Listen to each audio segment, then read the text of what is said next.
Cherry and I, when we got married, we used to go everywhere prospecting and bottle collecting, and not so much gold mining, that come on later on, but anyhow, especially bottle digging, because that was a craze in the 70s. And we got married in 71, I think, from memory. And but anyhow, we went up this place called Big Dam Hill, where Dick Seddon had his first store.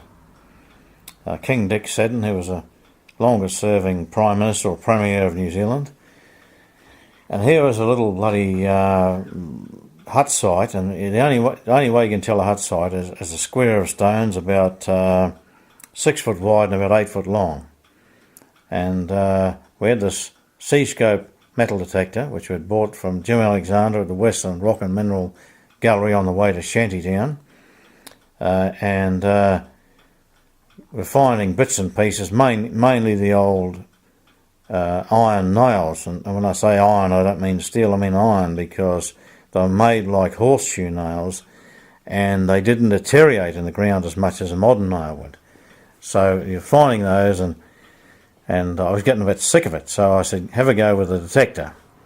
And she gets a beep, and thank Christ I didn't just dig the ground up quickly. I made a bit of a square, and was these tree fern or punga roots, and flipped it over, and here's this bloody yellow coin lying on. And of course, gold in its natural state's got a not quite dull, but a semi-gloss. It doesn't shine like a piece of jewellery that's being worn, but it's got a definite yellow, and it doesn't deteriorate in the ground.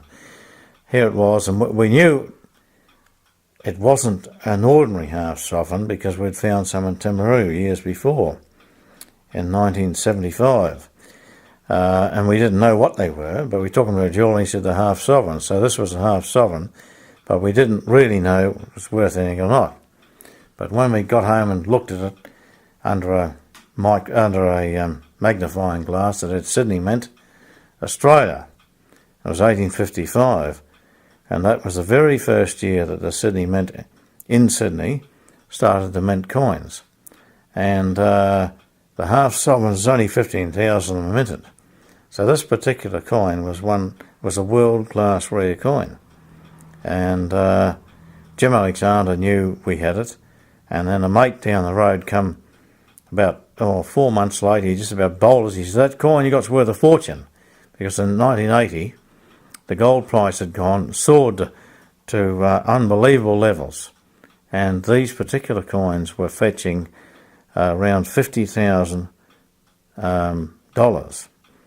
And I knew it was worth more than $500, but I never knew it was worth $50,000. So anyhow, I rang up, or wrote to a gold buyer in Sydney, a person who dealt in rare coins, and he said, well, it might be worth more than $300. So I thought, well, you're not strictly kosher. You might be trying to get my coin for next to nothing. And so I advertised it in the Sydney Morning Herald and the Melbourne, was it the Melbourne Age, whatever the Melbourne paper was anyhow. And I got about 5 very wealthy people writing to me who wanted the coin. They all wanted for next to nothing, of course, but one fella persisted for the next, that was 1980, the next 7 years. And then in the middle of the election campaign in 1987, he rang me up. He said, you still got that coin? He said, I'm prepared to give you the 10,000. The reason why I wanted 10,000, even though the value of the coin in the catalogue was only about 5,000, I knew the coin had gone for 50,000, and we didn't need the money. And in hindsight, I wish I'd kept it, because now, in 2017, the coin's worth $187,000 minimum. If it was a mint condition, it's worth $1 million. So anyhow, he rang me, he said, you still got the coin? I said, yes. He said, I'm prepared to give you the 10,000. I said, well, you send me the money and I'll send you the coin. They give me the details, and so we sold it. And so we took $5,000 each, and I spent my money on the share market and mucking around, lost the lot, like the old miners did. Cherry, I forget what the old Cherry did with the $5,000, but in the meantime, mind you, we'd found other Sydney Mint coins. None of them were the same rarity as this particular coin, but some of them were worth between $500 and about $6,000. And bear in mind that a half sovereign is about less than an eighth of an ounce, I think it is. So even these coins are worth, say, $500 to $1,500. I think a half sovereign now is worth about $300 or $400. So we did pretty well. We've altogether in our prospecting treasure hunting time, we found about 22 or 25 gold coins.